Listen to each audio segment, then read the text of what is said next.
Makumulu be moy koyam bari soro to nyanten. Ay ay ay ay ay ay alfana way.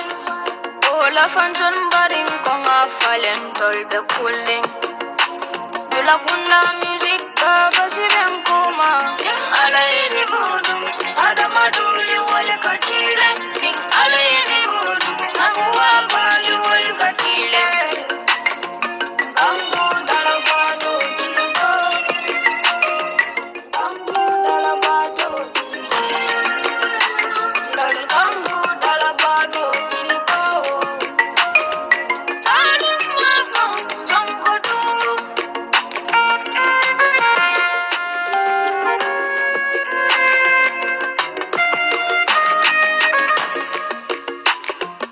Amweje gonga imam leneng. Samui jantol kaman saleneng. Bari fatu kunandungo bimo malafikiling wala. Ndol mangkasifu bal kiling. Imanguke kane fangoge. Tanda kerendungo teranyol kasubifa. Ning ala ini bodum adama duli wale katile. Ning ala ini bodum abuwa bali wale katile. Gangu dalabado jilbo. Gangu dalabado gangu dalabado jilbo. Salim mafam songodu. Astaghfirullahi jahilul befala. Atikunande wa adama malafitil wala. Ning aledi bodu itoluka jengele. Alkamimbe fo jamba kamele. Makumulu be moy koyam bari soro to nyanten.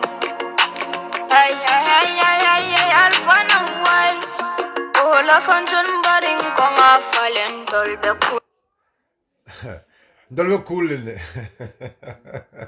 anyway, mbadi wolo ala baraka bake atul yalon ko atul ben fejanteng ka fale dolon alnal badi ma al doko ma al terma me yalon ko wole mo sirfo sonkode ane wole bidang bi ka kacha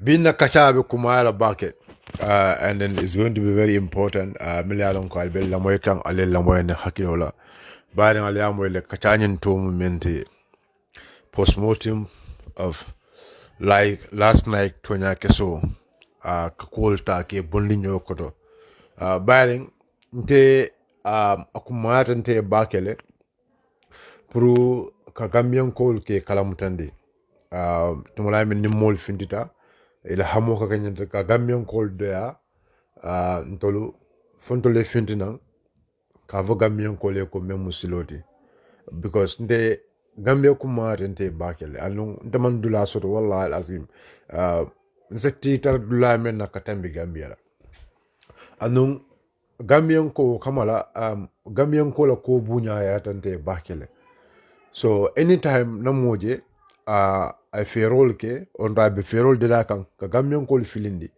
aka hamol dunto pour sa fintina ka gambian ko ka fo e memu siloti because akumata bakele nayin gambe banko kanja mbali wulu na ala tentu man saba man zakalanke me ya lonko atlamata ala madun la ko bela na tentu anum bafal alhamdulillahi rabbil alamin summa alhamdulillahi rabbil alamin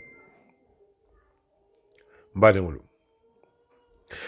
wulu na haklo ba kan kunun kacha do keta kacha amanga kacha kummati ndoliya amanga kacha kumma andum na ferol to ronton safo na mirol to na kachal kono ngom malla fi fon pour ka kacha ha malla fi fon pour ka kacha because kacha nyin amon kuma yantole bon mon kuma ta je wala nyinde ko kacha nyin akida platform mento platform woni ning alafta darajo ji platform woni na alafta ala koli ji akanye mo sifal kumandi ake sinde platform wol to ke nyin ka because na mellon gambe kono jawolo nyintu ko molu ni on diamu 100 musa dabolo koto e ka jelo ko e buka viewers all soto but anytime ye Mr. Dabo ko ma long ibajelo ko if they will have some viewers because mlekada wolu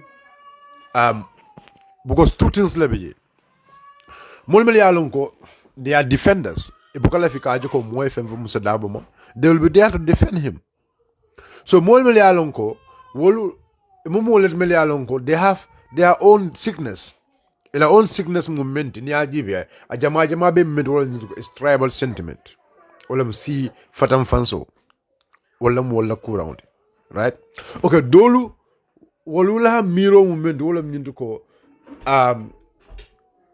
itolumang hamesho do bankoe among they have no interest for this country wala miro world fine but comme kachanyin drong lafta kalo kacha ko wala kambadi ngolo alla mo yani hakilola okay membe nun kacha dula nun kunu ka fole honorable Dusano honorable Dusano man la fi pour comme ka Dusano ka tofo because it's my brother I'm kotomal and I have high regard for him I have respect for him and na respect minala because me ola nyindu ko kotola mo silently that's abem world okay but if you want me to respect you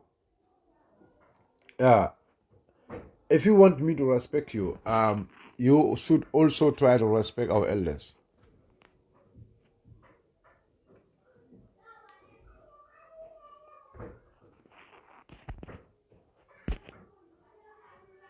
Yes, because it's very important. Niaje mbokale fika diamu akola social media ni diamu ta mbokale fika diamu but we have to talk. Ndani namolu nkanyo saba nyela. Yes, platform oni is okay. Mohammed na left a momo invite as I invite no even UDP members all. That's fine. He left a momo invite you can invite it and it's your right to invite anybody. But me along akumara wala nyunduko sign the content of the content of discussion. Minek fota diamu dulanito. Minek kachata. Ndolu mina akawole fana mbondi mole nyokono. Because platform on akamol attract because of is a comedian. Mohammed mu comedian multi. So any other platform on the way akasama everybody is interested to kanaje. And I really appreciate. Wallahi, I really appreciate that. But now let's go into Dusano Diamolto one by one. Because Mohammed, although you are a comedian, but Milekata, you lack some skills. Inyanda ka nyulunkaro kanyame. Nyulunkaro yakata bakel because you do pinne, but at the end of it, akabo kotole. So ibuka malankuno. So imam malankun dulal mela mbolu fanang be folele for you to learn. Pour your karang will dinkral fanana because akumada bakel. Okay, yalong Dusano ko jamfa ko UDP le jamfa ke. Fine. Okay, UDP le jamfa ke. Fine. No problem. If that wala mala miroti. And nung deta obondi la no abulu. But lafta Gambian kol dorong alela ma ni hakilo la bake. Nying kacha kumata bak. Ako Mr. Dabo interview la seto anu Mr. Dabo la interview nyunto. Ako 2021. Ila moide. This is 2021. Mr. Dabo be wole foka. Week time la Mr. Dabo be nyum foka. This was in 2017 or 2018. Mr. Dabo ko ya nyunanka. It's not even Mr. Dabo me nyum for it. It was a journalist. Journalist sole Mr. Dabo nyunanka. For it, are you going to stand? Because as a party leader, for a particular party, Mr. Dabo mu party on nyaton quality. And the UDP, as during that time, UDP man nyaton ko seto katan be Mr. Dabo la. Because what happened was, UDP menake, UDP ananga barol tombong. Ya samba conventional la. Kabi ya samba conventional la. A winter conventional to inanna fire ko Adamo, you have to resign from UDP. So Adamo resignation was a fair. I signed. Ko ate resign. And this is nimukul me along ko left Gambian ko be understand. Adamo le safero ko yes UDP la tombong kaka nyaton ko but bare UDP fele ya samba conventional to conventional fele ya tombong kabri ya tombong ya ki nyaton ko. So the Adama is resigning. from UDP to be an independent flag bearer. This is very important. Gambian call left Haleo Moy, Aleo Bamandi, Aleo Muta. Keep this in your mind, right? Okay. Saying Kabiring Adama Kita an independent flag bearer. Ako resigned from UDP. So this means now UDP doesn't have a leader. UDP man nyatong ko sa sign. The UDP minister, your party nyatong ko sa your deputy party leader at that very time. Okay. But my party man Finti, I have at resigned from GMC. Oje Jallo man Finti, I have at resigned from PPP. Likewise, I mean Ahmed Ba, any of these members Malayalonko, they are members of the coalition. Udolman Finti Kafoko to resign pour que nyadon koti ila patiolto. Alifa Salaman Finti ayafoko at resign kafoko tamange PDOIS nyadon koti. And nying lafa Gambian kole nyimbi understand very well. So ninjololi soli ye musadabo komandi ya nyinunka ekaeko. Sa afele patiol kafta nyokan, kablim patiol kafta nyokan. Ye President Barrow tombong me alongo amon la flag bearer. A winter as an independent candidate. Same for UDP. Because this is about UDP now. This is about UDP. And Mr. Dabo la mu UDP nyaton ko decide. So Mr. Dabo being the leader of UDP, ya nyilenka for 2021. Are you going to stand as a presidential candidate? I go yes. Because at that time Mr. Dabo la mode me alonko legitimately because Mr. Dabo is somebody me alonko ya tombo in a congress le Adama man tombo in even in a congress Adama was selected but the Mr. Dabo tombo in congress in Basse ya Mr. Dabo tombo in the congress to Basse as a party leader but minekata marangola kata minekata sorongola kata ya sorong minawo fananto nak minatna ya sorong pour Gambian ko aliya understand Minatina, ye Mr. Dabo Sorong. So journalists were annuling ka, coming journalists were annuling ka, Mr. Dabo ko journalists ko. Yes, Melola as a presidential candidate for UDP 2021. So I can understand you. Realo wala nko, mol mele ikadiamu. Wallahi azim. Tonya niko ba mabola ala buka song. Mr. Dabo, since that time, Mr. Dabo is not looking at Adama. Kajako Adama mu 3 years president. So there is an act of undermining. An act of undermining now. Albano Sanogo, Mr. Dabo was nowhere else undermining the government of Adama Barrow. Mr. Dabo mangani osero, because Adama Barrow na mansakunda ata ka undermine. Wallahi azim. Alila mo nyo nambadu. Left alila mo ani hakilo la back. Right? Adama Barrow Gambian call ya tombo for Sanji Saba. I work for Gambian call I Gambian call lied Sanji Saba I lied walla. Right? But Kabri Adama Barrow Gambian call lied Sanji Saba I'm bad in Gambian call. Mr. Dabo fintin and kaso kono. Mr. Dabo la patio ala interest da kala patio bill because ala patio me alonko ala effort wale Mr. Dabo si prisoner kono. So Mr. Dabo is not going to leave that party to die. Mr. Dabo son na party onyefa. So if other party members will they are not going to make sure that in a party inform UDP is not that kind of political party. Me alongo be silale ya bule la party onyefa. It's not possible. It's not possible. So this person left a Gambian call, I understand back. Saying, do some work for undermining. Now, if Mr. Dabo left the car, that very time, Mr. Dabo left the car, Adama the government undermine. Kadung Adama the government koto katinya. Alila mo hani hakilola de. Be banku doku la yalo dulem. Ako Mohamed ya ko ila mo doku. Alila mo Gambian call wallahi azim. Meme fokan kafanin wallahi ko du sana ke kalile. Fana mem kala billahi wallahi tallahi azim. Ngamem fali kule me yalo ko akoy tamale. But we have a problem with Adama Gambian call promise 3 years lala. But Mr. Dabo la interest momenti. Mr. Dabo lua lo nyameng ako 2021 UDP Abelola has the flag bearer of UDP. Ning UDP nkole a tombong. And that is quite true. At that very time, UDP nkole a tombong. Mr. Daboy Wolof. So saying, left or wrong, momo ya long ko program o lamo, you have to be very careful. Yella mo yubake. Newspaper ya sefe. Mr. Dabo be do call the government kono, Mr. Dabo bala do call keka nyama, Mr. Dabo be travel go all around the world to make sure ka adama na masakunda bambandi. Abe tamakan dunya bekang. That doesn't stop this old man. Kajoko is not going to work hard. Billahi wallahi. Gambian kolo alin la moy ani hakilo la bang. Tumana be yalon kayto le safi. Wo kola la Mr. Dabo do ko jelleke. Mr. Dabo fango jelle samana Gambia kono. Mr. Dabo Gambia samba ay Gambia to samba muntole. When Adama Barrow is the leader, Adama Barrow le mo Gambia banko la nyaton koti. Saying mobile for la nyadi loko, Mr. Dabo is undermining the governance of Adama. But say ko hakilo saying lafta mbena hakilo tamandi. So this means at that very time, Adama mang banko la doko jede.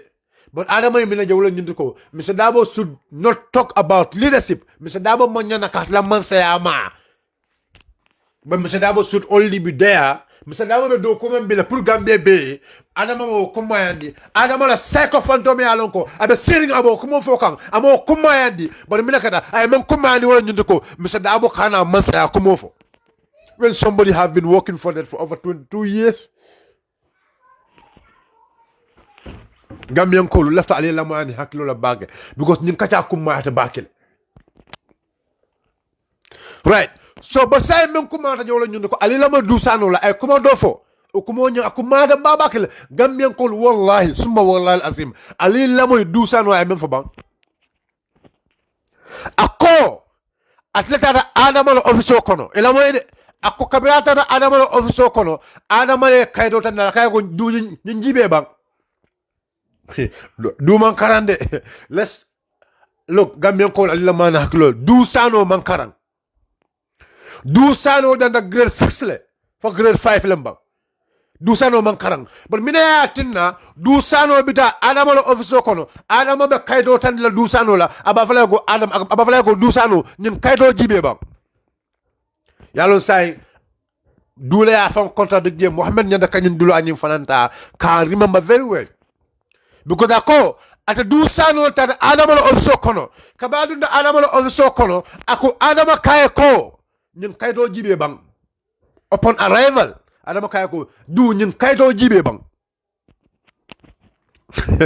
du man kana e ko duwe ñun kayto jibe. So what was the intention of Adama at that very time? Adama intention movement wala ñunduko he was trying to know about kada ka do for na situation at that very time do na la fa ñing very good. So do ka fa men nako mol ben call kan ali la moy de do ka fa me ko mol ben call kan it's not amanga ko be mol le do sano call kan but menakata Adama is the person me ya lonko wala be do push kan Kava do ko enyanda kam Mr. Dabo reply. So do no can you reply menge people think that ko akaki kensen kala no e ka do no use le ko joran. And ka use ko joran among kuma sign o mo kuel me along it was well before today. Gambian Kolu enyanda can you do understand back. It was well before today. So tomorrow do no kuma staka diamu. Ka Mr. Dabo attack. Ka UDP leadership attack. From that very time. Ka conflict start at that very time.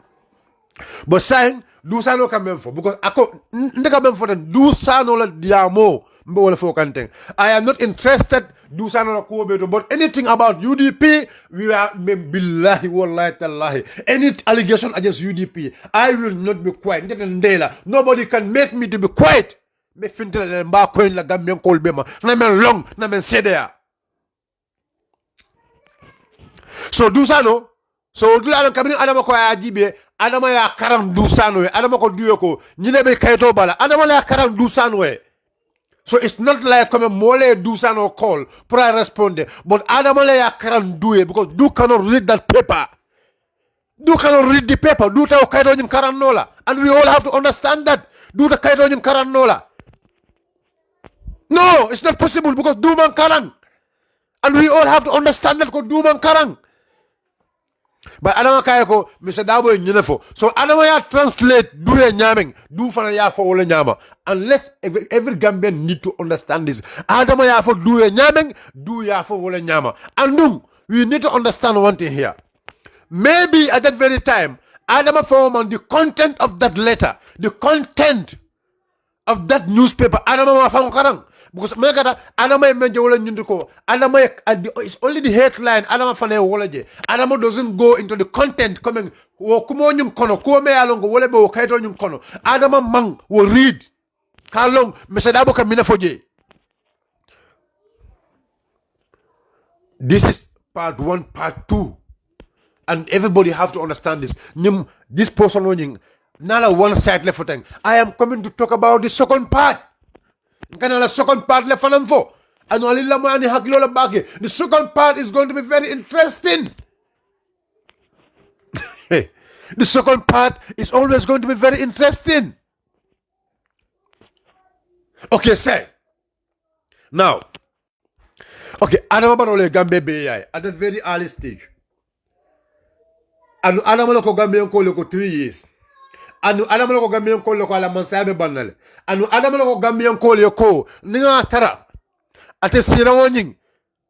Loi e sembo dialale. Pourquoi le président ya sirawon sika kadi honde bu loi Ousainou Darboe. Akwa be président ya sirawon sika aba le honde bu loi Ousainou Darboe. Put that in your mind. Gambian ko be momo be lamoy kan alo fana put in your mind. Adama ko ninga tara loi e sembo diala. Pour atla sirawonying. Gambien ko le 80 faye pour ka di honde bu loya Ousainou Darboe abe nyin siron sekala adi honde bu loya Ousainou Darboe na me Adama Barrow le for kodi, right?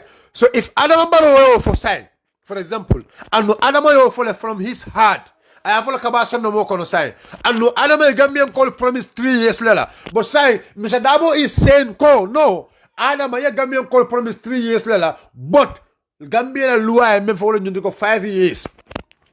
So in 5 years I will be with you. Metarle fele. Mbe makoyla, mbe la agenda pusla, mbe la president yani mba bunya yandila, mbe wafela dunia be, mbe katoke la kajako, Gambia ebo, mbe katoke la kajako, Gambia to efuta dunia adula beto. Mr. Darboe was doing that work. Mr. Darboe beni wala kekang. Right? So Adama la 5 years so now Adama Gambian call bunyale. Adama Gambian call I Gambian call value le. Adama lo 5 years on you. Adama should have concentrated. Adama nyanda ka concentrate le ka Gambia doku. But saying Adama nyanda president yala saying Adama la focus is now I want to be a president for the next 5 years. Dusanoka, yes, you have to be the president for the next 5 years.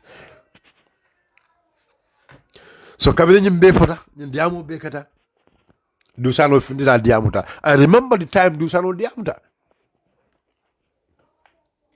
But saying let's leave that person's no la post follow mbali Gambian call. Saying Dusano Adama Sanji Sabala for Molia. Ali Adama pushed to 5 years. Say Adama pushed come to another 15 years.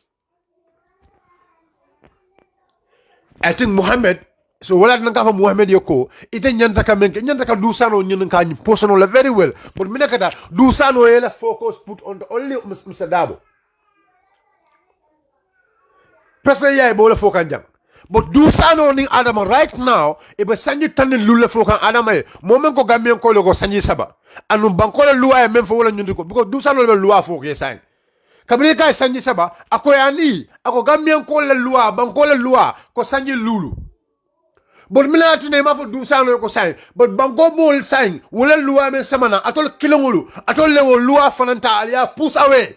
Bari banko mol ko sanji tang anu banko mol lo fanan fo de atol balanta banko mol ma alia banko na flow use again. Ka banko mo la kawasi ka fay mina tina Muhammad e man Dusano nyinin ka nyinna mina tina man Dusano nyinin ka fanana. That's a very important point nyata ka nyinin ka mena because Adama ko Gambian ko le sanyi saba ata adama kilo ko no ako sanyi sabo nyata do ko nyen timmandi la wala anno gambe ko laydi men wala one time anno muhammad inyana ka dusano nyen ka nyana fanango president mbalo la fa gambe ko le ko ate manta dakal election o kono akon demanta dakal election o kono ako sanyi sabe menyim banko marla wala la andu mina me election organize la election me ya lonko nda adama baro manta ndakala wo election kono mina tinne man du sano nyin ka wala muhammad so wala nanga foko before you go the libe interview commence la make sure you do your jottings time also do anyama you should able to ask du sano about this what change mina falinta du sano e president nyaton ko meyalo ko gambian ko yelo ko nale karto fayni me la banko man la sanyi saba nyum kola me election organize la o election nyum fanan nde adama manta ndakela o election to alila moyde nde adama fanan manta ndakela o election to bo say ida adama iko be dakelo election to ita kilo ko be da kelo election to ita kilo fana muta ko danke ko e man da no election wala bo election do fana be da kelo fana to ko danke sanyi tan ni lulu so men ko gambe dewle ko sanyi saba o kilo ko gambe dewle ko sanyi tan ani lulu mba dewul ala jibe ba ale nyun ko mira ale nyun ko puttujeda my fellow comrades my fellow mba dewulu atum yalon ko ben jibe kan lafta ale nyun ko mota ale kis ale jibe ba what is happening to my brother's brain du sano what was happening to my brother's brain muhammad minatna man du sano nyun ka nyinna so we need to understand that point also sign be bolo ma fon kono sign be bola wo ma fon kono demanding we are going to another person again bitala another person again Lusano Eco UDP is a political party me alongo it's not owned by an individual it's therefore Eco UDP Mugambe ko la party oldi Eco UDP is owned by party militants Eco party militant on the time UDP Lusano te wala but saying UDP at a congress so the party militant will party dolu wole men tombo yake nyaton kodi ila Lusano ye kodi wala President Baro ya kodi wala and it's a belief that 100% go UDP is owned by the Gambian people but now Gambian people will let UDP will let multi million lonko will let multi million lonko will let Honda Usain Dabota ya appoint the party leader the secretary general of United Democratic Party do something for them kala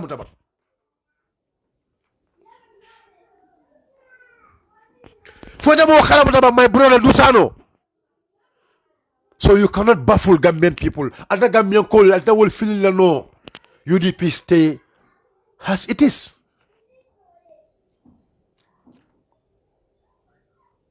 UDP stay as it is. So any allegation may along back to UDP come on. Anytime you talk about government about UDP, you are just Alkali Fongole Batandi. Alkali Fongole Dustop. Alkali Fongole Doya. And I'll tell Mr. Dabo Doyan Leno because Gambian Koli Alonoko Jumala Mr. Daboti. But do some Mafalo Nundoko to let you put Kera Kumota Ka Fanny Ayandi. Ka Feko can bring Le Usain Dabota Brussels. And Ahmed Sane at Brussels. Ye President Marota ya Samba Brussels. Ekayako, you cannot read and write. Just follow us. We are going to make sure we will do everything as it is. Ya Gambia to Wafi. You're one of the most successful events you are organized in Brussels. In Brussels.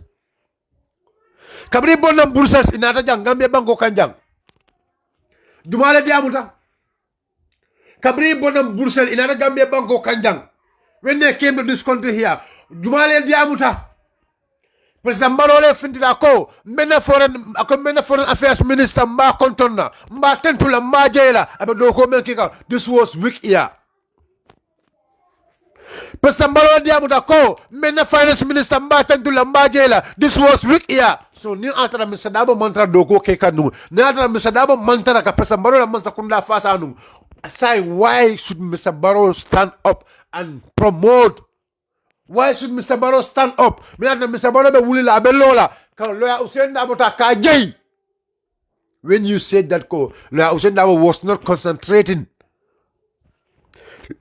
Ntuma ameta ko la usenda manta doko kekan President Barrow lota airport da ko menna foreign affairs minister mbaten tula mbajela President Barrow lota airport da ko me Ahmed Sane na finance minister mbaten tula mbajela tumala me ya lonko ya Gambia mako ni nafulu munkoto this was moment info this was after tumala me ya lonko because this was after because Italy after you are my reference. It's like a reference. You go. Kabri Mr. Dabo ben you come over. That time, President Barrow for Manta, even of Amanta office of the president. President Barrow was staying at Fajara. But Gamen for one in the co. President Barrow ben you come out for a waterman. Or tomorrow President Barrow state house.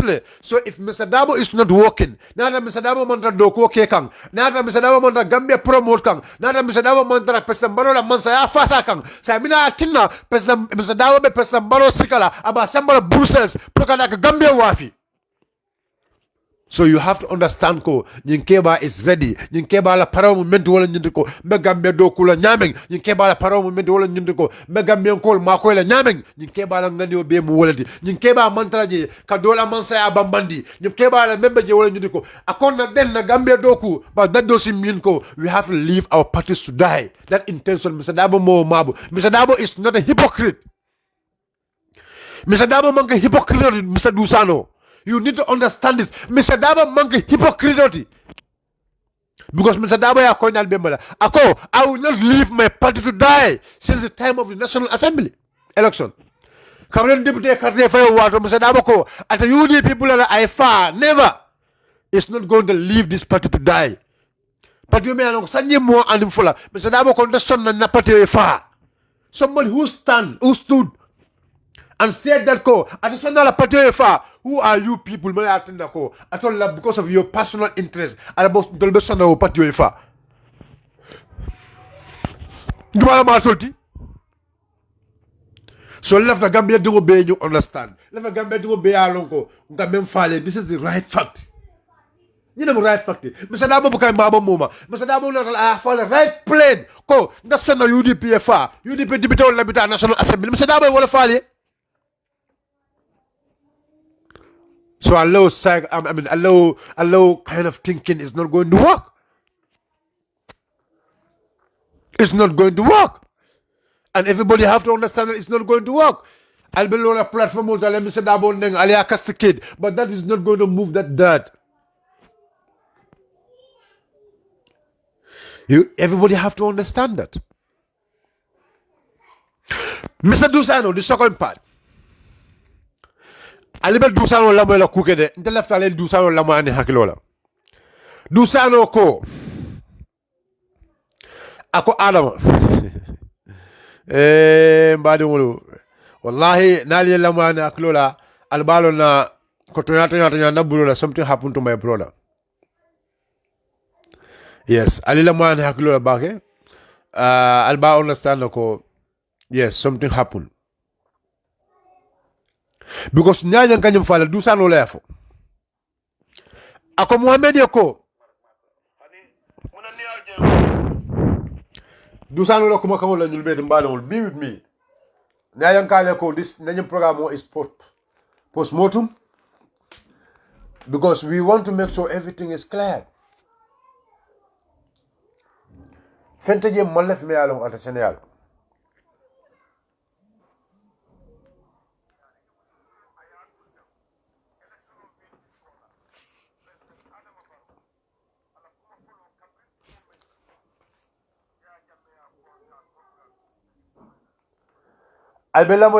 la fale la mo ñum dula la bake very well please akilma be la mo janna please akilma be la mo janna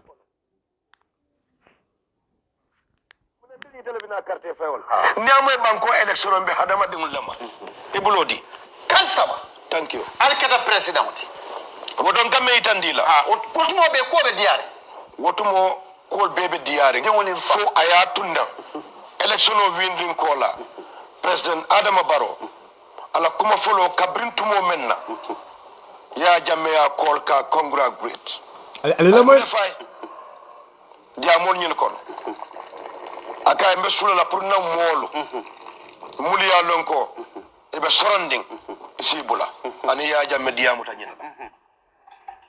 okay ali la moy du sanu la ñin la fo mun tuma len ali ya moy because pesam baroning ya jamme diamu be kono ya bi ya atala vaistele dunia be la moy ñola but say alta ya jamme diamu with president baro fo alba moy la jele banko president baro ya fonu ya jamme ko leftale yenna mol bula mel yalon ko ebe kasola bang lefta gamen ko alta back to the record ali alla moy fo ali amoy ya jamme le bang ali amoy president baro le bang aka fo ya jamme ko lefta men wala ñund ko na mol mel yalon ko ye mota lefta yebula lefta record la very well. What record is very important pour gamen ko be yalla moy but say ali la moy de because mi nekada e ko faniya buka tiling faniya abuka tiling no faniya ni ba de da kan abuka tiling no aka minin ne salbe la moy du sano ko makawala instead of ya jambele ya e pesa mbaro command boya to kilo muta ko pesa mbaro le ya jambe command kabla ya jambe command ya jambe muta ka fayte ali la moy du sano very well hakili mali be ali la moy how he is speaking please for God's sake ali la mani hakilola left the gal ali la moy because demanda kawla la brother ali la moy alba understand ka membe fabricate is now here to expose themselves ali la moy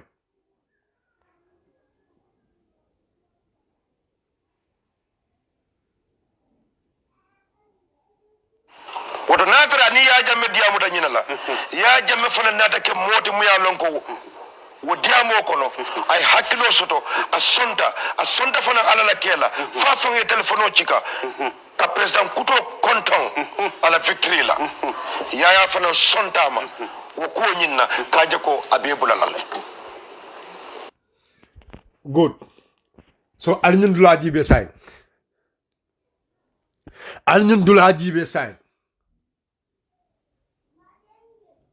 ala jibe say de parce que dusano le be jam kantene dusano ako adama ya call ada kilo muta ko nga ko ya jembe sonta ay adama call so which is twist side jumalon jumat but mento nyaata je wolom ñunti ko ah ya jembele adama commande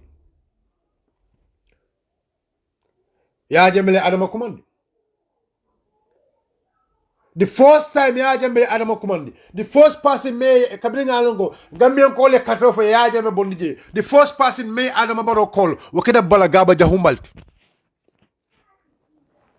that was balagaba jahumba kabrin balagaba jahumba ya adama baro call I was sitting menu sirine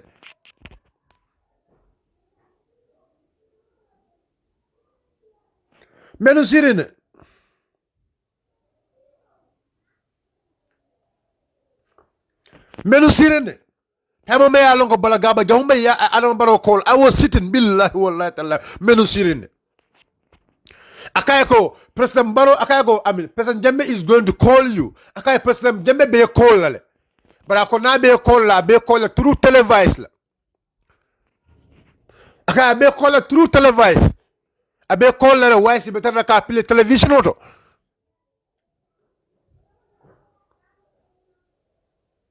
Kabranga ya call tumana menna ndara sounda nadna boko kololi ndara mundo ndara yaram bamba kabrimbe yaram bamba the coalition members were sitting with the president at that time in yaram bamba ya jambe adama kolo dulanyu ndo anu discussion o menketa ya jambe ni adama tema o dulanyu ndo wala nyundu ko ya jambe sondala ko Gambia dengulu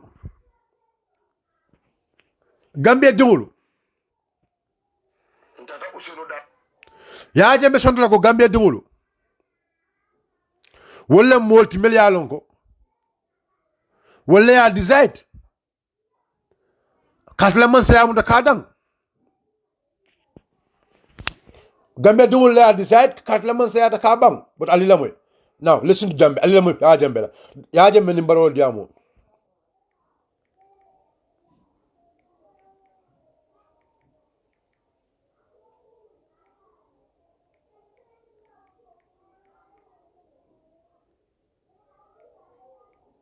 Ali lamoy fembuga mabo alon ko aliko. Al sala hakiltu. Fembuga mabo sayende Ali lamoy. Ill will, and I wish you all the best. This is transparent. This is Ali lamoy. happening these days. Well, let me make it very clear. The fresh announcement he made on a Gambian state television throws the future of the West Africa. Jama had conceded defeat on state TV last week and made a congratulatory call to his opponent, Adama Barrow. Are the elected president of the Gambia, and I wish you all the best. I have no ill will, and I wish you all the best. This is transparent. This is the will of Allah, and as a Muslim, I accept it in good faith. The Gambian people have chosen you. His concession prompted wild celebration over the ending of a government. Now I want to bring the full video. The full video left our only Gambian leader Yahya Jammeh. No. I just give me a minute. I want to bring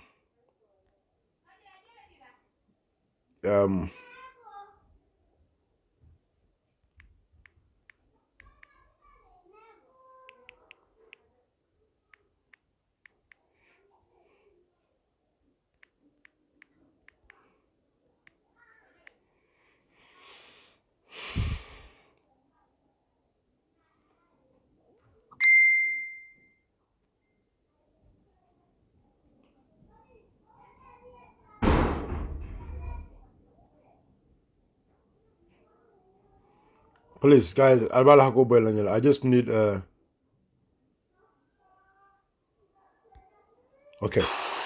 I'm calling you to wish you all the best. The Gambian people have spoken, and I have no reason to contest the will of the Almighty Allah. Hello? Are you hearing me? I wish you all the best. The country will be in your hands in January, and you are assured of my guidance on your transition. I don't mean selecting who becomes member of government, but you have to work with me as I pack to go to Kanilai, so that I hand over the state house to you. You are the elected president of the Gambia, and I wish you all the best. I have no ill will, and I wish you all the best.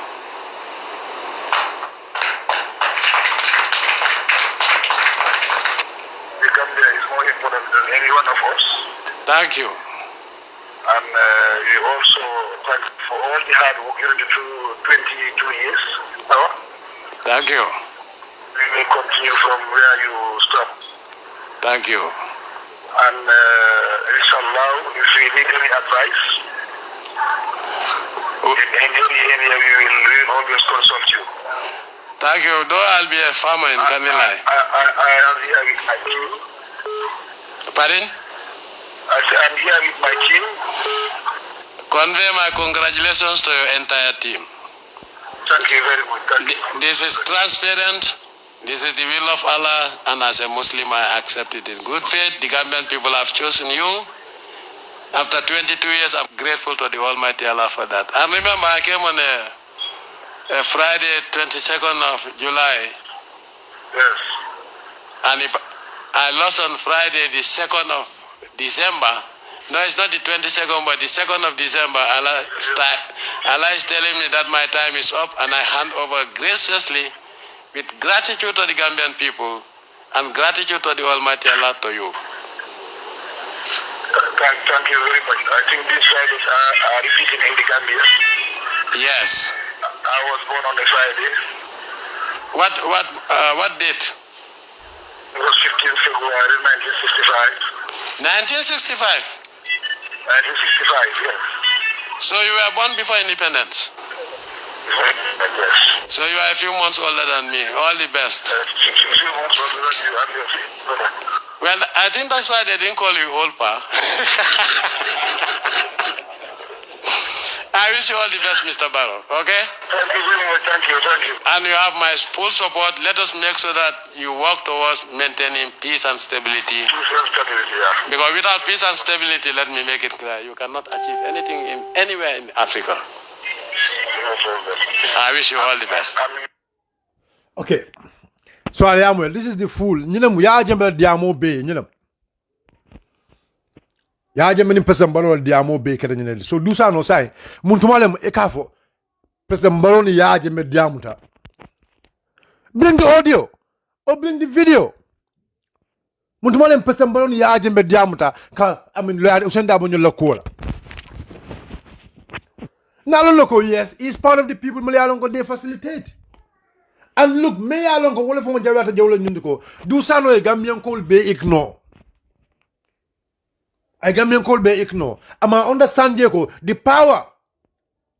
Person Baro was having at that very time. Gambian call there deep person person Barola. Momer Kayako Sababo. Du sano denied. Deny dusan way honde wala usenda bota I would deny kavako honde wala usenda bo mange sababoti pour president Barrow ke president dusan yo deny yeah loya usenda bo wala mu UDP la party nyaton court loya usenda bo during our leadership in UDP utumo wala ay president Barrow je ay president Barrow muto ay katandi nang UDP I try to influence, to call, some of them for doing in the party executive. Nusano nyina to be la chow. Mojelle be UDP kono. Mele alon ko manke party executive hold and they were with Mr. Dabo. Moji Sedikal nyolu, Ibrahim Diba nyolu. Karafason ko nyolu. Many of them. Mojama bal mili alonko it will be alonko be UDP but Musadamo may summon into the executive but me I President Barrow summon executive because me nakada jigitala nung ya summon ya put into the executive Kabiya Ahmad Sana Sorong the same time ya summon Ahmad Sana la position ya muta ya seka ya di President Barrow la imo obe chow ye Mr. Dabo Jundi, come Mr. Dabo is not the sabab. And then again, Iman Yinako, ila hakilo be bala. Ima understand very well. Ko, Mr. Dabo is somebody me alonko. Neo taranu ima Mr. Dabo Sorong, who is Duale be Mirala. Kafuko be Adam Barota Lebokel, the party leader of UDP. Neo Tara, for example, among Usen Dabo Sorong. If we not try to make Usain Dabo mental lola, we were not thinking Kafu come President Barrow and the party leader. No.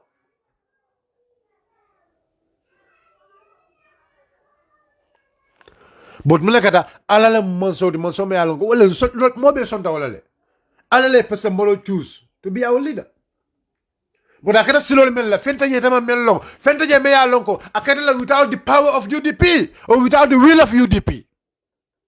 And Usain Dabo is the party leader, was the party leader of UDP at that very time. But the Usain Sorong, well, I think I don't know about someone like a party leader of UDP. But Dusano Nyinato Bela, Dusano Monsonka, credit the Mr. Dabo Loco. Barrow became president because of Usain Dabo and UDP. Yes, Usain Dale. Isa fo loko Usain Dabo but with the members of UDP mo be lebe sonna wala hey barala credit mo menden ka diala le oto mo la credit anywhere ye nyilin kala ala credit sika ya diala that is very important but Dusano balanta ofanana it doesn't want to give credit to a person may along ala lifeless sacrifice for the Gambia. Ala dimbaya bulaje, ala musol bulaje, ala korra bulaje. Atata ke la mile 2 for complete 6 months. Abalade mile 2. Complete 6 months abalade mile 2 for who? For Gambian people. Put in Gambia dul. Dusano yo mari deny Dusano jututo mari la Dusano malef ko mari la credit diala what kind of itam adama di nyaadi la my brother Dusano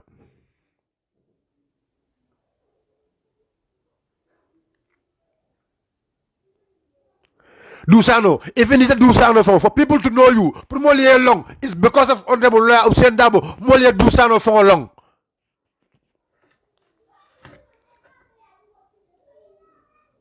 But I don't want Malef Kaloja because I don't have much time. But ila diamo love ka woleta ka be killing jaba kese bonto nyoko. Ka be killing jaba kese bonto nyoko. Gamien call ala hakil tu baki. Wallahi kamen fale dal ma long ala al hakil tu. Ala al hakil tu Dusano to.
Ale la moy jël sa président Baro ni ko man sa ala be kéré man sa di datel la annati la bari ka ko UDP la fara be nyame bara la ani muni ate UDP mo ke kuti sanji mo man ke woti bara UDP la o bilal kata président te fon ani tebe yalla ndebe nyini nga kam men ngoy kaccana la diya fana nim fana ngi nyini nga ya jabi because Gambia di wona moyti nga comedy na fo landi karala nga journalist ko UDP nkaya sanji muwa mbe men kata kanno nyini karol okay Gambia di won la ke président not UDP Gambia di won la ke opposition oti non opposition leader ti flag biara ya kata pour ka ke kuti ya kata imano fo alay nato la kan wato men nga do bondije alay o ke kuti sa your role la do abanta sina keme wodo sula sa kanal ngata you are the political advisor to the president politically president ibulo di naila atade politically nimbaro succeed Ale la moy that's a very important point left come play very important point please ga Allah go bon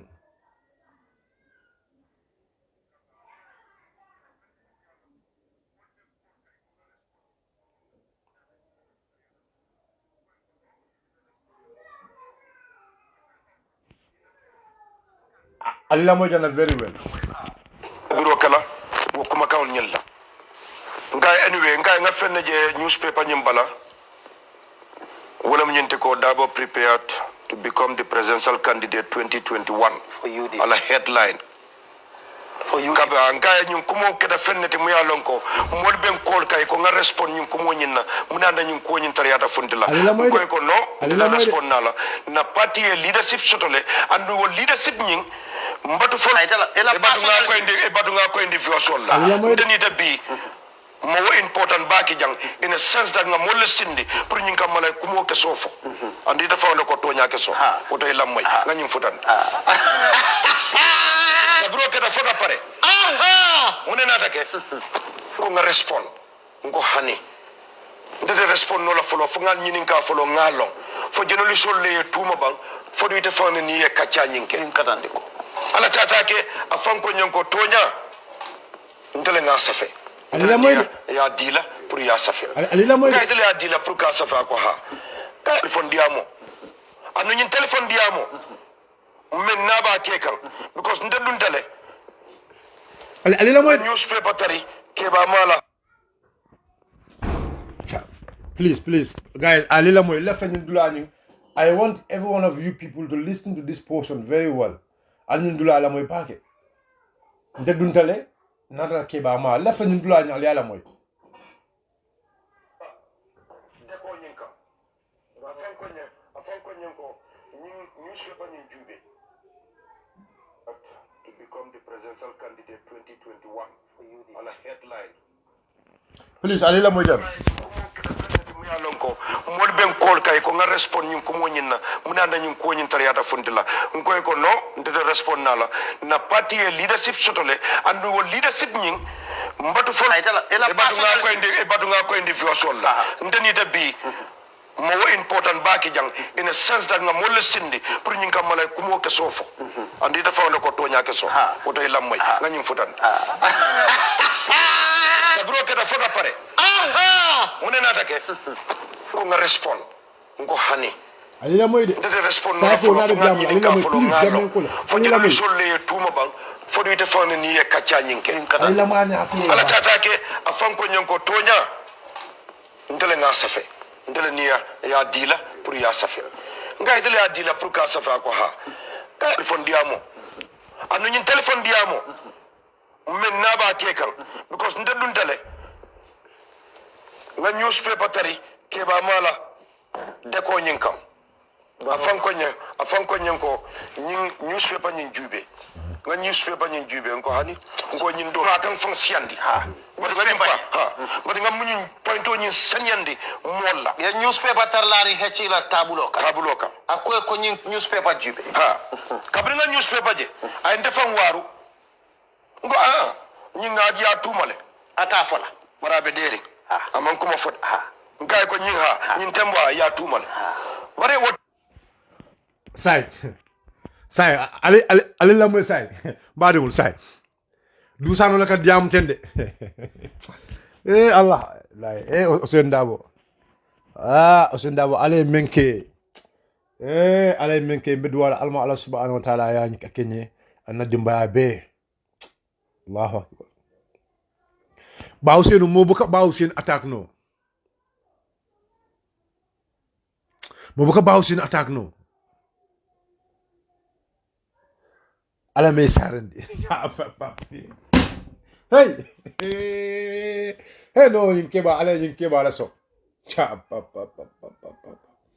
so sai ale la moyde yan kolle du sano ko ya kolle mul ba fala respond ela moyde the same du sano ko sai so sai du ka jumale filin di jang gam yan kol du sano ka jumale filin di jang ali la mani haklo bang mol ben call kan ha respond mol ke call nu mina respond but nda fo telephone sika fo mina la respond ali la moyde because ako ata fo telephone sika como ni mantlin no never impossible pour como ni killing mol ben call kan mol ko teng nda fo telephone sika bari ha after nda president ya nda keba maya kayum fo keba ma ko go njibe bang ali la ma an hakilo la bake gamien kolu la fali la moy bake ngale ko faniya billahi wallahi ibe faniya sikala ka faniya ya di banko kan pour aller katro faye ndeka ni na fali faniya ibe balula wala faniya ibe wala sikala ka ya di banko la beto bar ala na sonna faniya ning ay telling alla mo du sanu ndema fo de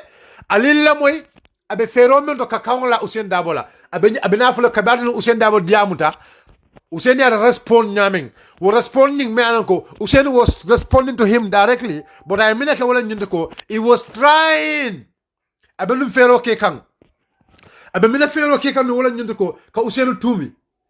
Ousainou respond men dia ka fate ko.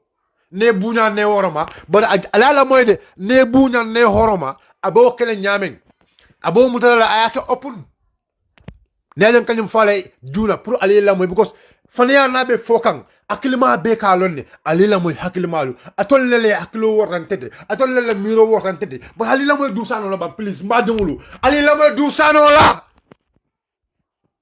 mon dawtale because ndel nimmel yalon kon to lebota korda killing ala fa nata karafo bondina dulato woli ya mutam fe NRP ya mutam fe do ya mutam fe PPP ya mutam fe James ya mutam fe GP wato mansi nyimman futala do ko dulato fono mama kade fam watembo lamu nata kabringa kol wala ko diamon nyin kono anata itandinna ako nyanko du ndele asafe ngay bare yamara mi sadabo nyim man tariya bang abu nge horomale imang understand mbadu nga horomanta ya dila nyina mo kuma count ay la moy de ne horomale ma understand ali la moy de you can understand ko man ka dum ali la moy dronde ne horomale bari ma understand ali la moy rek. So Mr. Dabo was talking to him, and in fact dule a claim ko tan Mr. Dabo jamu tele well before abita hejjil of Sokono ako bar kabata hejjil of Sokono hejji kay ko president kay ko nyim kayto jibe bang kabim president kay ko nyim kayto jibe bang say ate kayto nyim jibe ako no ye kangle lala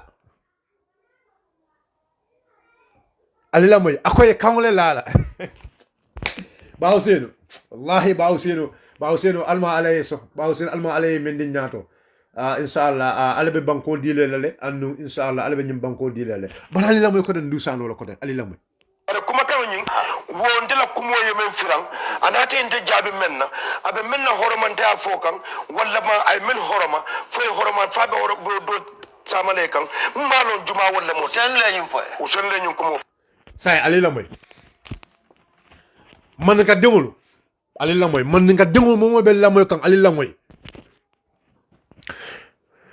go ndale fone jawla kol fone jawla ko nyoko ne horomale ali la moy de fone jawla ne wala kol fone jawla na keba na komanda kam ne fone jawla kol fone jawla ko nyoko sonko ne horomale meta horomala bari malo ifanfe fone jawla is telling me that mine ba tin ndebo sikala mbita mbewo mutala mbafa mbo muro mbo kala e general duty anu ndeni wol manta diamu kan ndeni tlebe diamu kan so kayel ngale ko wallahi yalon ngale ko nyulle adama baro tinya andu ya adama tinya nyamen anywhere I stand I can sit with them I can challenge them kafalo afolle adama tinya I can challenge them anywhere any platform metia I can challenge them ni lafta I am ready nyulle adama tinya nyulle ka kumol fa adama nyulle ka adama push kolto bi adama is regretting it adama bi akata adama fele minatina nyulle abulo masibo kono bari man ka dewo kala moy roke yela moy dusano la ala kuma kon ibalo nako these people are evil bodi maji ala dusano kilingole yafo ako kabir molium commandi ako na loya Ousainou Darboe commandi kam na loya Ousainou Darboe commandi ako ha after kunanga tonta ako no bari after taninten a bedu nyokono ako ha bari after ndata president of Sokono kam ndata president of Sokono ako nyoko ni newspaper jibe ba muda ko na Ousainou Darboe call week is week mbadul munne mu gale ko this show is called postmortem ba be bola nyoko no jaba kiso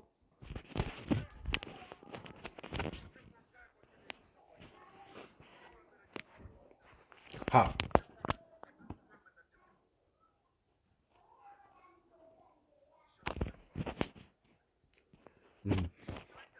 sai mbadul ale la moy ko denge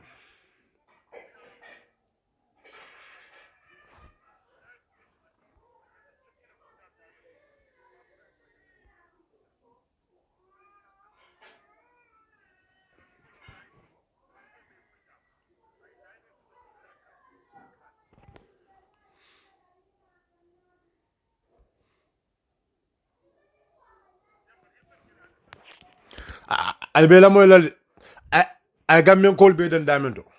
I Gambian call be than diamond. I Gambian call be than diamond left Aliola moy say mbadul please.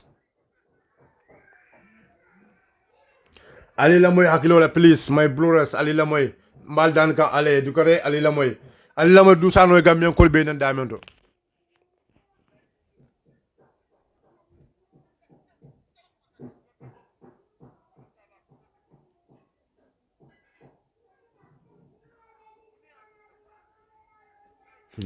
Galego Damien Kolu to be sabala to nya keso institute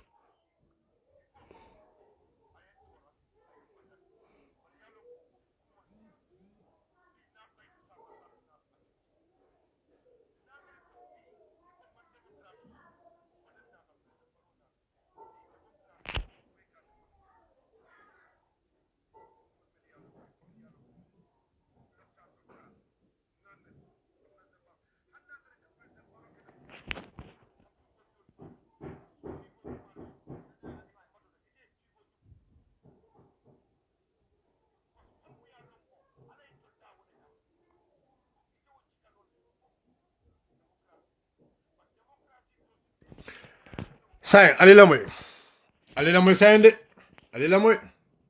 Alila moy du sano la kana memfo. Gamien ko la kana bele na wala nko. Ni moma melong, ni moma mba. Mbadungulu.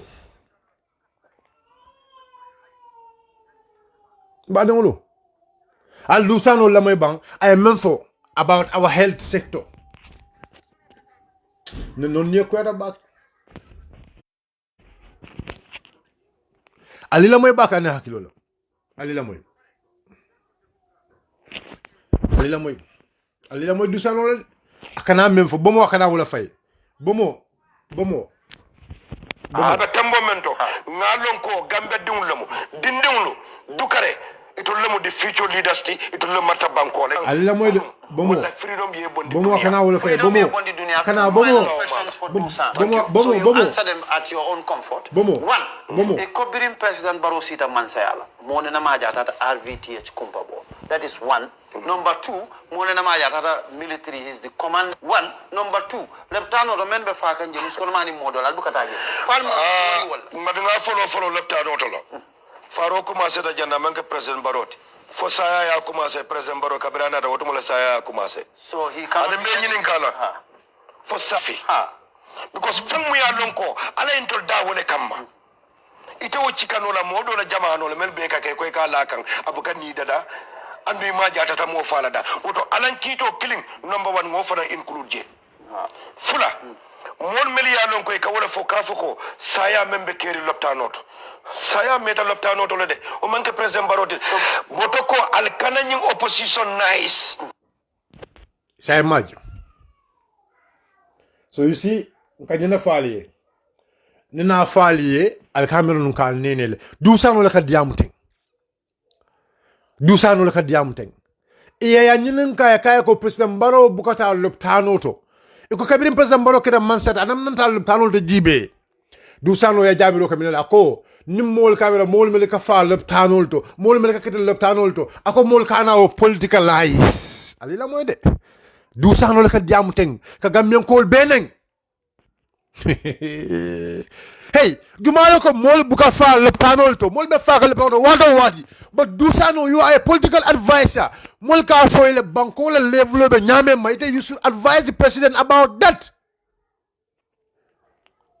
mol be fa le panel because boro man soto mol be fa le panel because mleka da le panel man jorawul soto ni be man se defend la fok mol to yalem mol be fa le panel to lom to nyalati man sa ba kala male anu man sabe ferol ke kana mbo ko nyimba remedi la nyamen advice ka wala fo kabiri wo ko ke da kabiri tamu man ko dedel siata na men ko wala ni ko nim president sitale president minister sitale president do ko nyol sitale so be ferol ke kan ne ferol meli alon ko ibo ko meli alon ko wala ka sabu iba be remedi la nyamen but you cannot prioritize ibuka mo fa kam nga ko mol ka fa janne so wala yati no mol nyanda ka fa all the time ibuka fo hey advice ibuka fo health system is very important mol la ka fa timol to because they don't have proper health materials in our country wala yati no do ka fa wala tena wodole ka fa hey to yalam adama dungo bebe falale sonta wala adama dungo bebe falale but do sano ni nyen ka as a political advisor you have to respond politically or you respond I mean technically you can respond technically but this is how you people come ali fa be politicized ali fa be politicalized fa fi atul ko be politicolity banko dingul be diamula banko dingul be kumbola alko banko dingul la ko be politicolity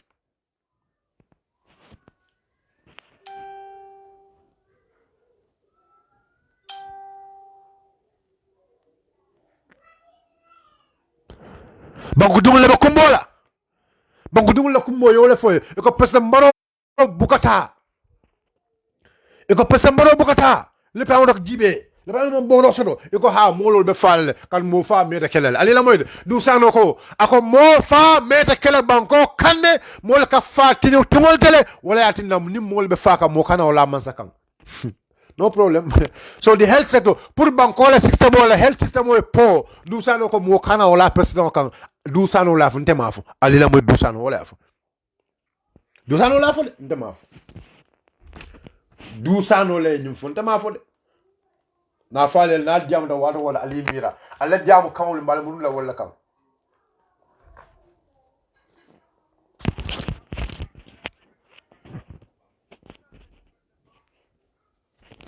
Alila moy keta muneti kabri ngol yol fata rasul figo jumala soto Enana advice. matodo ete figo jumala soto figo mu ya lonko e koy ko nyin amanto kabri president baro sita nyin amanto wala fata loptanoto annu figo mel be tambita nyine tambita figo be la ya figo soto la ba ani be nyinin kan ya soto thank you You know ngamen nyinin kan. ani binale woto Ma fana fo ko mo fata this generation da. minale woto Ni fana ngole nyinin kan sin nyinin kan. minale woto fana president baro la loptanto ta ngamira nata manta wato wajele loptano kono kuma manke loptano ngamira the most concern nyanta clementi munebe loptano kono muya lon ko mon ni tala manta loptano Sala musola ka. bare president la tamo kata loptano kono o man janna kala mole a big issue di muya lon ko o nyante distop la na loptano We are talking about lives. no you will assign them wala na minister of health soto minister of health fanan o fana board soto min marta loptano la Sa ta manyantala. atel wol damban yata wasat latole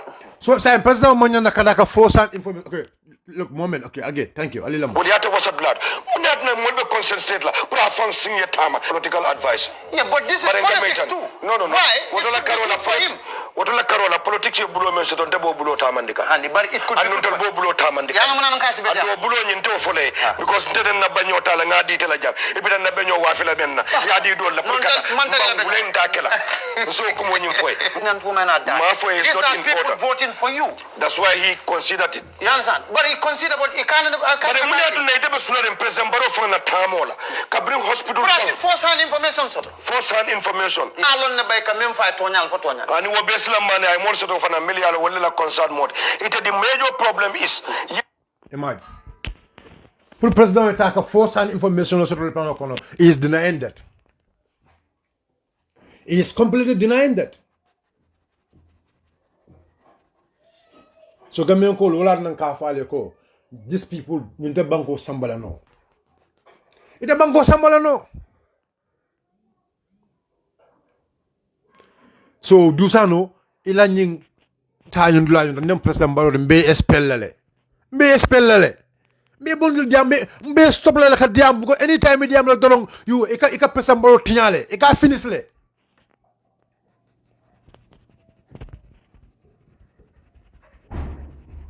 E ka finish le.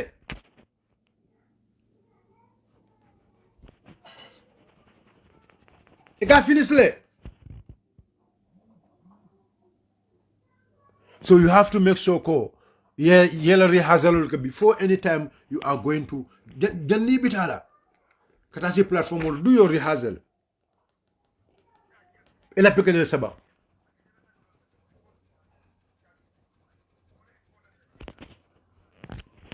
kam fana be tembo men do security issue la moti wol mum wollati mul ya lon ko militaire man men complain ani ni la CDS lam ni la defend wol man men complain muna carte ñini na kata muna complain woto Bar carte ni na ke si.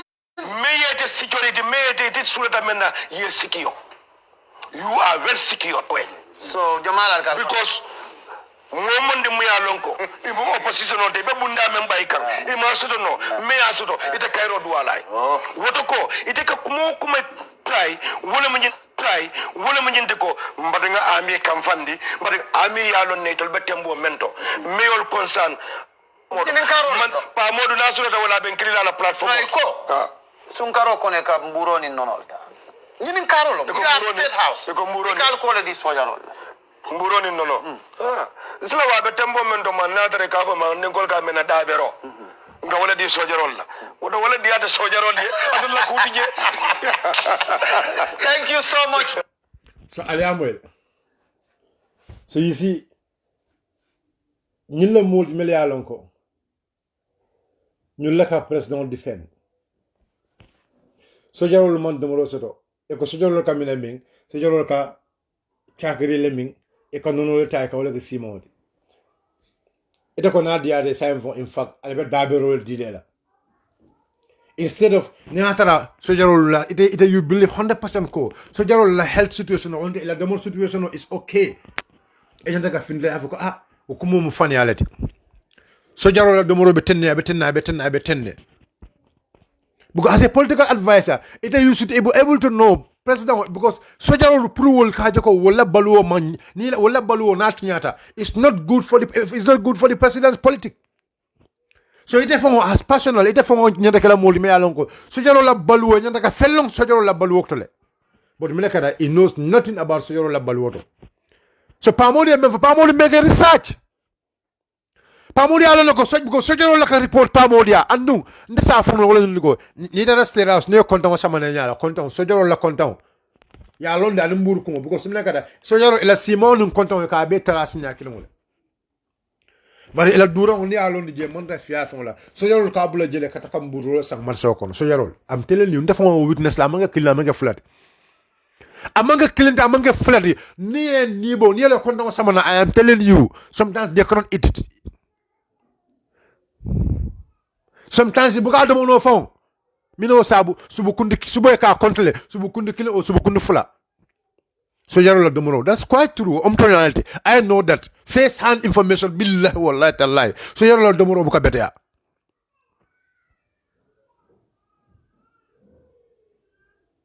so yarola domoro buka betea so yeta nyanan ka wala say instead of your president would defend instead of yafoko so, I mean kemo wala nango Mr. President stop do sano kata ke represent in the platforms so mbani this is part 1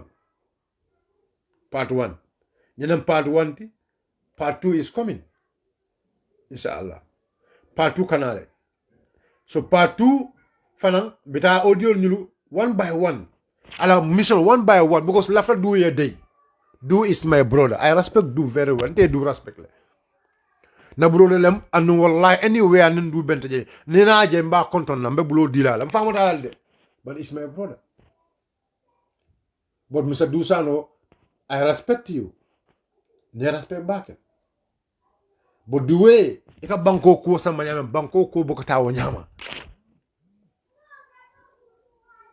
so guys ala baraka bake there is going to be a lot of important events but with UDP TV and media ba make sure la na plan moment di wala ñu ko all the 3 events so ñulu la flaké be sama live there is going to be a big important event la be kala Brikama ba important event la be kala Manjai Bureau Farando B another important event la be kala Badibu Nokunda so deputy party leader is going to Badibu Nokunda the party leader is going to be at the Manjai Bureau Talib Ahmed Ben Sulana timu wala fana metala Brikama ba albenya jelo weekend kono membe kering and then Mr. Mohamed Sabalu nyolu dara jara kanukunda from jara kanukunda dara farafenye farafenye jara kanukunda farafenye dara kata I mean Sidi Njanyo lo ma fon no to konkale saying will be mbulo kono saying as we are speaking so no time to waste to bena campaign okay kanne na même fala wala ñundu ko albenya jele social media ya dinno fitindi ay MPP dan ko bala so severla le severo kele ko sunnulu be sunyaro ke kan mole bawlu muta kam bulola because nimpoli solo man sunke bala mutano sundewulu dol bawlu mutala bulola le ne control wala be caring right so sundewulu right now wol ni tara sunyaro la nkawolu mutala bal sumbalu polisolu sayem fo fanal tara sumbalu no bala sumbalu wol yala alfon la kawol kanta sumba jama be jal fon la kawol kanta so but men kumata ye wala ñund ko ñun ko be danale inshallah by number to call is 04122021 wala number to be on call la if you want to rescue ni lafta you know pro ni be NPP lafta ka bo NPP c'est number commande pour ne kanandi you know ne kanandi batama ne kanandi filome ba ko pour mo le kananda ma you can dial that number you know 004 1122021 on the 4th of December 2021 well dial number to anybody we want to call the rescue. The rescue team will be moving every day. Better move kankata Saturday to regional to every weekends. Ni momo ndi alon ko yon commande rek bendan ko lemale. Ala barka bake. Thanks for your time. Contenta bake Alben Fejang. Almatlo Cairo Siala, inshallah, until in the evening. Maybe na manjay bureau to and other places. Ala baraka. Anala brother lam eke bayo sonko sitfo sonko.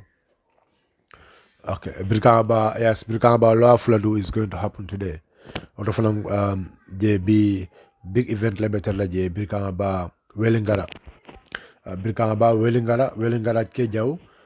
Big event is going to happen there today. Brikamba Wellingara Kejau and Talib Ahmed Ben Suda will be there.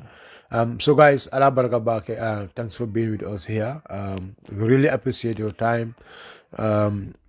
It's not like coming Dusano is akumat and feedback no.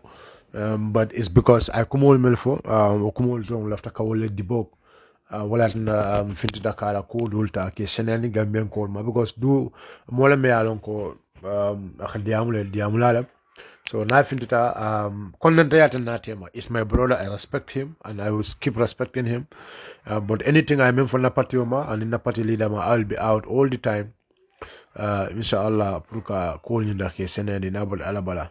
So fake account no wol buka diam wolu buka ni wol buka diam anun tala block la. We'll leave you guys here fujani ba folo ko albe tonya jala inshallah. So to don ala baraka. Thanks for your time.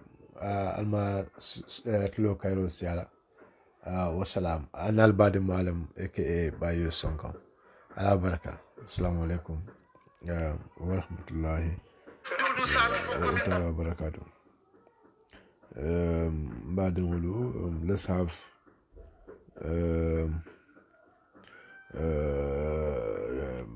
so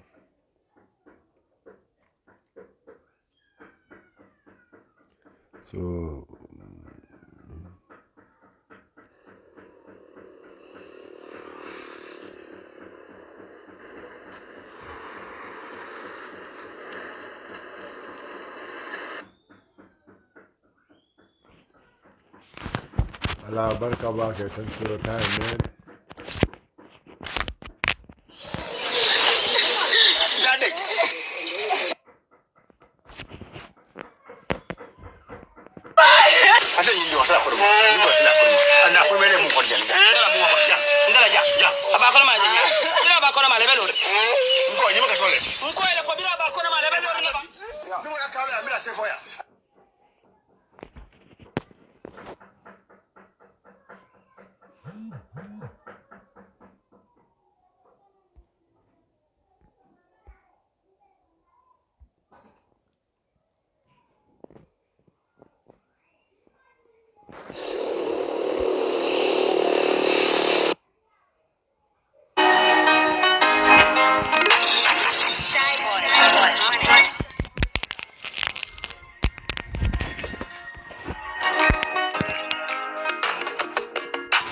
Astaghfirullahi jahilul befala Atikuna ndewa adama malafitil wala Ning alili wodu Itoluka jengele Alkamimbe fajamba kamele Makumulu bemwe koyambari sarong Tonyanteng Ay ay ay ay ay ay alfana way Ola fanzon baring konga falen tolbe kuling La kuna music basi benkuma Ning alayni bodum Adama duli wale katile Ning alayni bodum Namuwa bali wale katile Gangu dalabado jilko Gangu dalabado jilko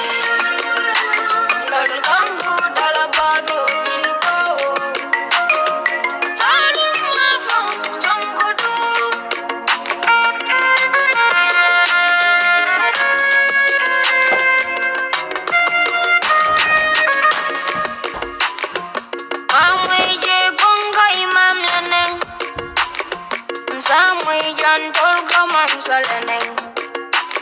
bari fatu kunandi ngobimo malafitile wala ndol mankasifu bal killing Imanguke kane famoje Tanda kerendu wateranyol kasubi Ning alayni bodu Adama duli wali kachile Ning alayni bodu Abuwa bali wali kachile Gangu dalabato nilibo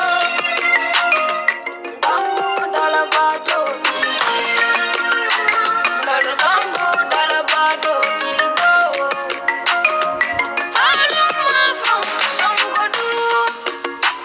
Astaghfirullahi jahilul befala Atikunande wa adama malafitil wala Ning alini bodu Itoluka jengele Alkamimbe fo jambanga Makumulu be moy koyambarin sorong To nyanten Ay ay ay ay ay ay alfana way Ola fanson baring konga falen tolbe cooling La kunda music basi benkoma Ning alayni bodu Adama doli wali katile Ning alayni bodu Abuwa bali wali katile Gangu dalabato tilibo Gangu dalabato tilibo Gangu dalabato tilibo Salim mafo sonkodu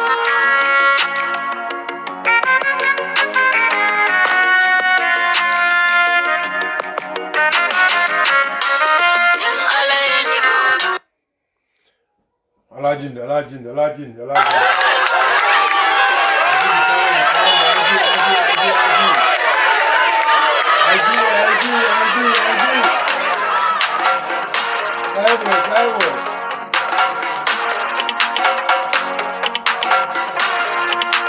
Nada jinde role la aji. Shy Boy Production. This is different.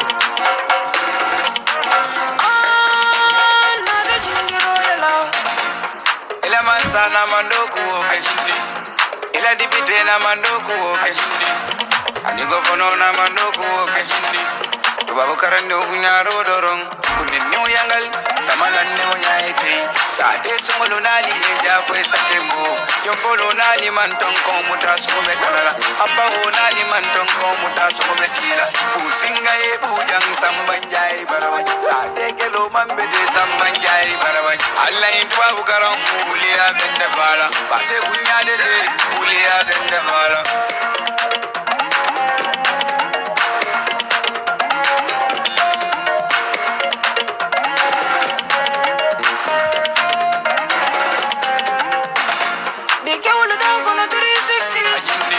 Ila kano benin 360 Pare uliya wani fake Ida kuna fanya ulimba modoro Nakebe soto bala kona kodo Kilikili vula konye krediko Ninga visit akonye sama Na mekano sama resida Jajijo Dusu dama yesu kule Akelelele Dusu dama yesu kule Nina da vela korata ko yesu kule Baka di seri boyo lori nyimfonyo kono Na mekano Ajinde Mimekano Ajinde Ajinde Na mekano Ajinde Na mekano Ajinde Mimekano Ajinde Ajinde Na mekano Ajinde